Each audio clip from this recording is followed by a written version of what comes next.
Bonjour, Bafé Gomis. Bonjour, Blaise Matuidi. Bienvenue dans Social Club by Orange.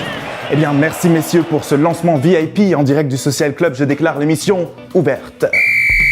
Quoi de neuf chez la marque à la pomme? Une émission télé. En attendant l'iPhone 8, dont on dit que son prix pourrait dépasser les 1000 €, Apple vient également d'annoncer le lancement de Planet of the Apps, la première émission de télé-réalité consacrée aux développeurs. Comme toutes les émissions de télécrochet, le principe est simple. Proposer aux participants de créer la meilleure des applis sur le système d'exploitation Mac, évidemment, face à un gros casting réunissant rien de moins que will.i.am, Jessica Alba, Gwyneth Paltrow et Gary Vaynerchuk. Grande première pour Apple qui confirme son envie de pénétrer le secteur du divertissement et grosse sueur en prévision pour les candidats qui disposeront de 60 secondes pour séduire le jury. Parviendront-ils à se faire remarquer? Réponse au printemps avec la première émission sur Apple Music. Évidemment.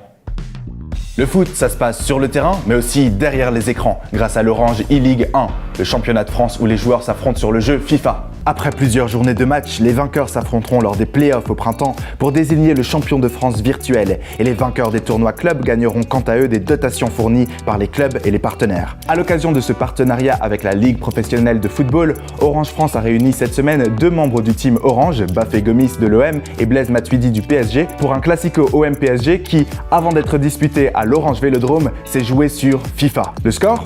2-1 pour Marseille. Le tout a été suivi d'un Facebook Live sur la page du 12e homme pour répondre aux questions des fans. En bref, une bonne nouvelle pour les amateurs de tacle et autres passements de jambes et la confirmation que l'e-sport et le football forment plus que jamais une bonne équipe. Si on vous a souvent reproché de passer trop de temps sur Facebook, maintenant vous aurez une bonne excuse, vous allez pouvoir y trouver du travail.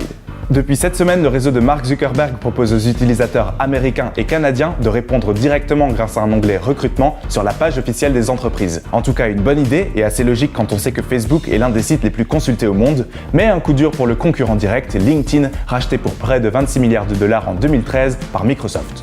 Bon, on se rassure, Bill Gates ne sera pas tout de suite au chômage, et vous allez peut-être pouvoir trouver le job de vos rêves entre deux statuts. Merci Marc.